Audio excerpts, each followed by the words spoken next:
Here we'll examine how to assess ventilation. So we'll see 4 respiratory volumes, which can be used to assess respiratory status, and we'll calculate some respiratory capacities as well, which are defined as the sum of 2 or more respiratory volumes. We measure respiratory volumes and capacities using devices called spirometers. Spirometers used to be large, bulky devices that basically worked by a mouthpiece that was connected to an air chamber, and the air chamber was set within a water tank. So as the subject breathed into the mouthpiece, the air chamber would move up and down in response to the change in volume during breathing. The air chamber was connected to a pen, which would create a tracing, it's called the spirographic record, on a spinning sheet of paper. So today, spirometers are much smaller, they are handheld, and they are also digital. So we'll examine 4 respiratory volumes and 2 respiratory capacities. We'll begin with the 4 respiratory volumes. So first we'll examine tidal volume, which is abbreviated TV. This is the volume of air that is moved during quiet breathing, that is, the breathing that occurs while we are at rest, or at least not undergoing any strenuous physical activity. And this volume is approximately 500 milliliters for both healthy adult females and healthy adult males.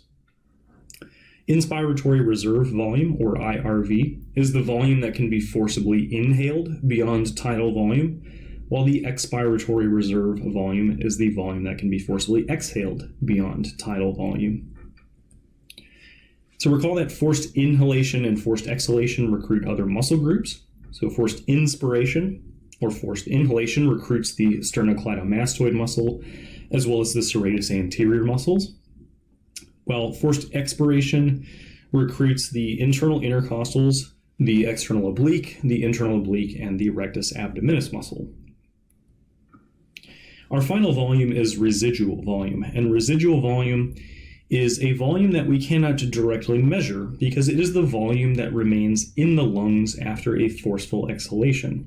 So this is the volume that keeps the alveoli inflated in between breaths. We can estimate residual volume using a formula, and that formula takes into account our gender, our age, and our height. Now that we've seen the respiratory volumes, we can examine the respiratory capacities. The 2 capacities that we will focus on are vital capacity and total lung capacity. Vital capacity measures the amount of air that is exchangeable by the respiratory system with the air that's in the atmosphere. It is determined by adding the tidal volume, the inspiratory reserve volume, and the expiratory reserve volumes together. Total lung capacity is the sum of all 4 lung volumes. A typical total lung capacity for an average adult female is about 4,200 milliliters, while a typical total lung capacity for an average adult male is around 6,000 milliliters. So now that we've examined the volumes and capacities, we can take a look at some pulmonary function tests, which are used to measure the rate of gas movement. We have 2 tests that will examine forced vital capacity and forced expiratory volume. Forced vital capacity is the amount that's forcibly expelled after a deep breath, so in that way it's very similar to the vital capacity that we just saw. And forced expiratory volume is the amount expelled during a specific time interval of forced vital capacity. So for instance, FEV1 is the amount of air that is expelled during the first second of forced exhalation. Even more helpful is examining the FEV1-FVC ratio, which is commonly used to diagnose obstructive or restrictive lung diseases. In healthy patients, the FEV1-FVC ratio should be approximately 80%, whereas patients with obstructive diseases will typically have a ratio in the 20 to 30%. So let's examine how this works. So these graphs both show the FEV1-FVC ratios for a healthy patient on the left and a patient with an obstructive disorder on the right. We see that in both graphs, the red line represents the exhaled volume.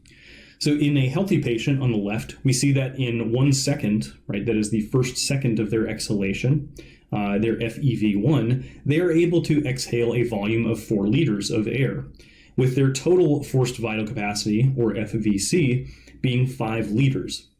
If we divide that 4 liters, their FEV1, by 5 liters, which is their FVC, we end up with a ratio of 80%. In a patient with an obstructive disorder, we see that in 1 second they are able to exhale 1 liter of air, with their total forced vital capacity being 3 liters. So therefore, if we divide 1 liter, which is their FEV1, by 3 liters, which is their FVC, we end up with a ratio of 33%, which is characteristic of an obstructive disorder. So we see that spirometry is quite useful for evaluating loss in function due to certain respiratory diseases or conditions.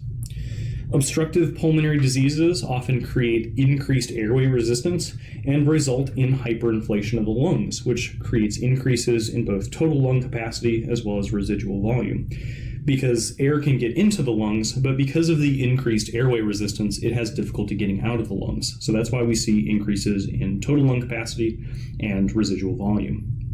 So we see that chronic bronchitis, emphysema, and asthma are some common obstructive diseases. Restrictive diseases, such as tuberculosis or fibrosis, compromises the ability of the lungs to expand and therefore reduces total lung capacity.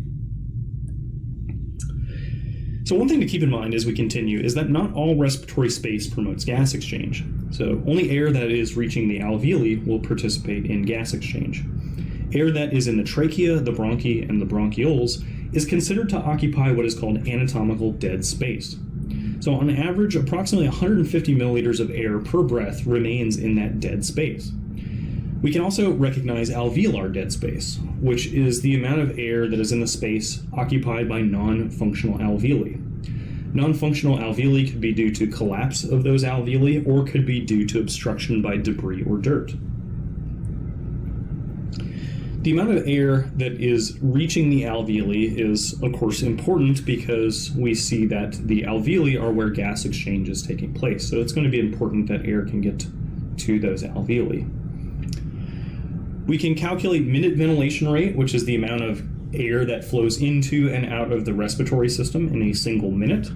So at rest, minute ventilation rate is approximately 6,000 milliliters per minute, and during exercise it increases to as much as 200,000 milliliters per minute, which is about 33 times higher. So minute ventilation rate is typically calculated by taking the tidal volume, or whatever volume we happen to be inhaling during that 1 minute, and multiplying it by the number of breaths per minute. So as useful as minute ventilation is, alveolar ventilation rate is a much more useful variable because the alveolar ventilation rate is a better indicator of ventilation because it's excluding the anatomical dead space and it's only examining the volumes of air that are actually getting to the alveoli. So alveolar ventilation rate, just like the minute ventilation rate, is a rate in terms of how much volume of air is getting to and from those alveoli in a single minute. And it's determined by taking the tidal volume, subtracting the dead space from it, and then multiplying that result by the breathing rate or the frequency of breaths taken. So given a tidal volume of 500 milliliters per breath, 150 milliliters of dead space, and 12 breaths per minute, I'd like to ask you or encourage you to take a few moments to calculate both the minute ventilation rate, the MVR, and the alveolar ventilation rate. So from those numbers, we see that minute ventilation rate would be 6,000 milliliters per minute, so 500 times 12 would be 6,000 milliliters a minute. And alveolar ventilation rate, if we took 500, subtracted 150, that would leave 350, and 350 multiplied by 12 would be 4,200 milliliters per minute. So from there, we can compute the effective ventilation percentage. If we divide the alveolar ventilation rate, which in this case was 4,200 milliliters a minute, by the minute ventilation rate, which was 6,000 milliliters per minute. So this would correspond, given these two numbers, would correspond to an effective ventilation percentage of 70%. So we see that changes in tidal volume and breathing rate can significantly change the percent effective ventilation rate. Slow, deep breathing increases tidal volume, but of course decreases respiratory rate, or breaths per minute. Subtracting 150 milliliters of dead space from a 1,000 milliliter tidal volume for slow, deep breathing would give us 850 milliliters per breath. So that 850 milliliters per breath is the volume of air that's actually reaching the alveoli. And then we multiply it by 10 breaths per minute. That would give us an alveolar ventilation rate of 8,500 milliliters a minute. So dividing the alveolar ventilation rate by the minute ventilation rate of 10,000 milliliters per minute would leave us with an 85% effective ventilation rate. So we see that it is quite high compared to normal rate and depths of breathing. On the other hand, rapid, shallow breathing has the opposite effect. Even though respiratory rate is significantly increased, tidal volume is significantly decreased as a result of shallow breathing. Subtracting 150 milliliters of dead space from a 250 milliliter tidal volume leaves us with 100 milliliters per breath actually reaching the alveoli. If we then multiply that 100 milliliters per breath by 40 breaths a minute, that would give us an alveolar ventilation rate of 4,000 milliliters a minute and a 40% effective ventilation rate.